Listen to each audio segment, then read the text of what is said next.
In this video, we're talking about Chase's hidden credit cards. You may already know this, but Chase has a few credit cards that are not available for new applicants. These cards at one point were available, but applications for new card holders are currently closed. However, there is still a way that you'd be able to receive one of these cards, and it's by requesting a product change from a card that you currently have. And the reason why you would want to do this is because of the one Sapphire rule. Now that's a rule that Chase has that says that you're only allowed to hold one Sapphire card at any point.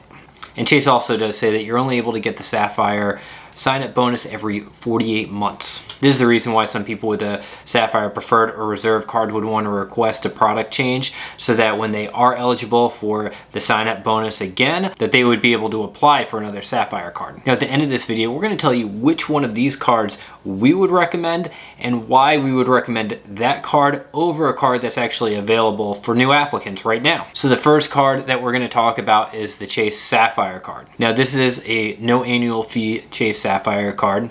And as far as points, you're able to get 2 times points on dining, and then you're able to get 1 times point on all other purchases. So not really that great when it comes to earning points. And again, this does fall into the one Sapphire rule. And when it comes to other benefits that you would receive with this card, you don't get an ultimate rewards bonus when you're utilizing your points through the Chase portal, like the Sapphire Preferred card, which would give you 1.25 times bonus, or the Chase Sapphire Reserve card, which would give you 1.5 times bonus. Unlike the other Sapphire cards, you're not able to transfer your points out to their travel partners. The next card is the Chase Freedom card. Now again, this card does have a no annual fee, and this was the OG Freedom card, so it's the one that originally had just those 5 times rotating categories every quarter, which would be on up to $1,500. And right now, at the time of recording this video, it's on gas stations, which is a huge bonus right now, especially how high gas prices are right now. And just a pro tip, if you haven't hit your quarterly bonus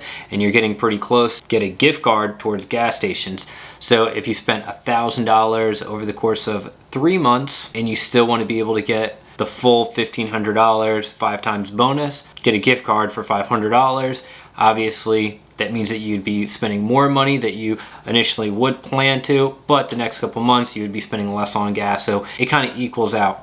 Again, this is a Freedom card, so you're not going to get a bonus when utilizing your points through the Chase portal, and you're not going to be able to have access to one of those transfer partners. Now, which card would we do a product change to? Now, the Sapphire card is actually giving very little benefits. 2 times points on dining isn't really a great option. There's other Chase cards that are going to give you a lot higher multiplier. The Freedom Flex card, it gives you 3 times points, and obviously you're not going to be able to get another Sapphire card while holding this card, which that's one of the reasons why a lot of people decide to do a product change from one of those Sapphire Preferred or Reserve cards, so that they would be able to get that new bonus on applying for another Sapphire card. Not having the bonus when utilizing your ultimate rewards points through the portal, I could deal with that because most of the time we're not actually using our points through the travel portal. We're usually transferring our points out to one of the transfer partners to be able to get an even bigger bonus. So if we were going to do a product change to one of these cards, it would definitely be with the Freedom card. I currently actually have that in my wallet.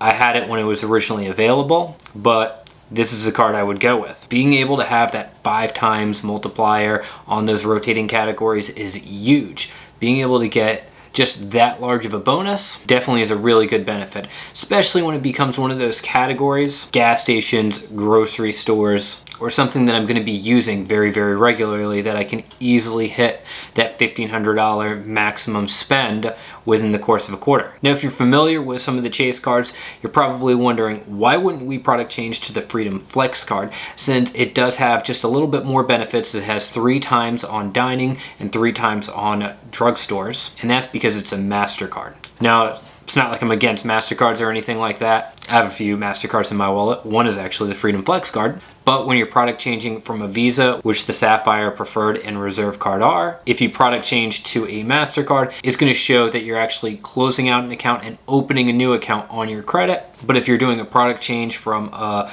Visa to the original Freedom, then it's not really going to change anything on your credit. It's going to show that the account's still active, and obviously you want to make sure that you're maintaining your credit history, keeping as many cards open as long as possible. So if you did that product change where you're getting a closing out account and opening a new account, that could possibly have some detriment to your credit score. So that's why if we were going to do a product change from a Sapphire card, we would go with the OG Freedom card.